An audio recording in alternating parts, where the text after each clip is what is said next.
This is a continuation of Pushpak's orthodontic case where he extracted orthodontically 4 second bicuspids. We've looked at the gentle wave side, which was tooth 4 and 29. This will be 20 and 13. So let's look at tooth number 20 first. There's the pan. So to review,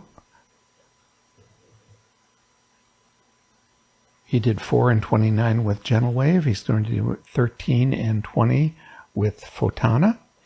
So looking at tooth number 20, that's the periapical of it. And when we look at the cone beam, we get some sense of the internal anatomy of the pulpal space. It was totally vital, of course, and nothing remarkable on the diagnosis page. But when you look at the treatment page, he did use Triton here and V-tapers 1704 and 2006 to the terminus, which was 18 millimeters. It was vital upon entry, and his notes said that he used Triton. He doesn't say what the settings were on the Fotona. There's the occlusal access opening, so you can see it's kind of a minimized access, nothing exceptional. I got the tooth in formalin, and that's a picture of the tooth as we took it out of the formalin, and that's our sagittal radiograph of it, and then we split it sagittally into 2 pieces. And looking at the sagittal splits, that's one side, this is the other. We got a very good split on it.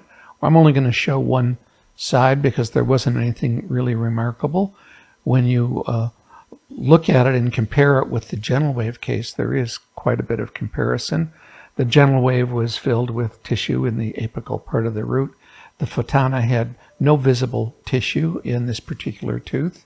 And when we look at it under the SEM, we did a stitched in 3 sections there and then stitched the stitches together.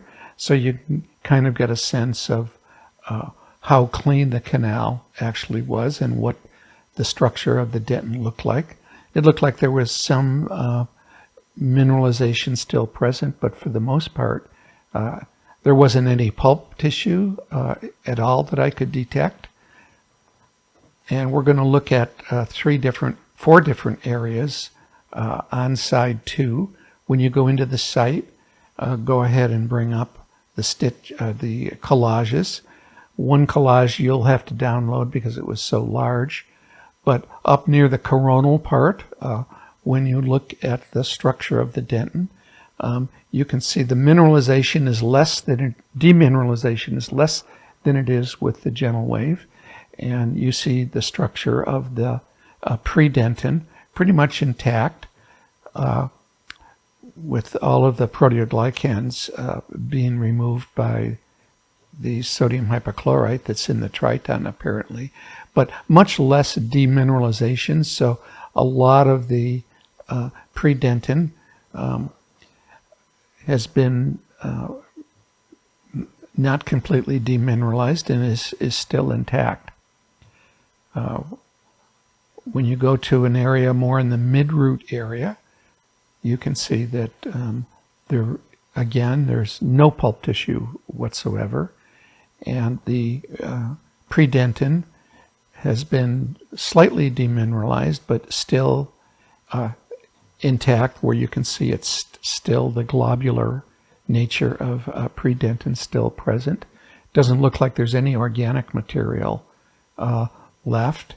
It also looks like the peritubular dentin has been completely removed as well.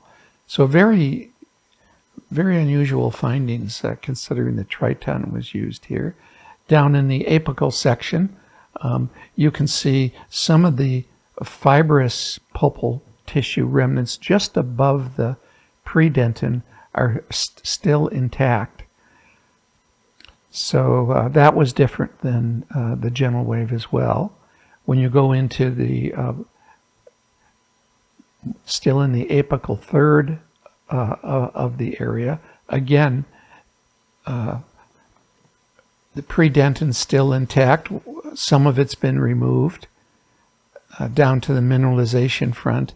And again, no remnants of any pulpal tissue except at the very tip of the root where you can kind of get a sense of the fibrous nature.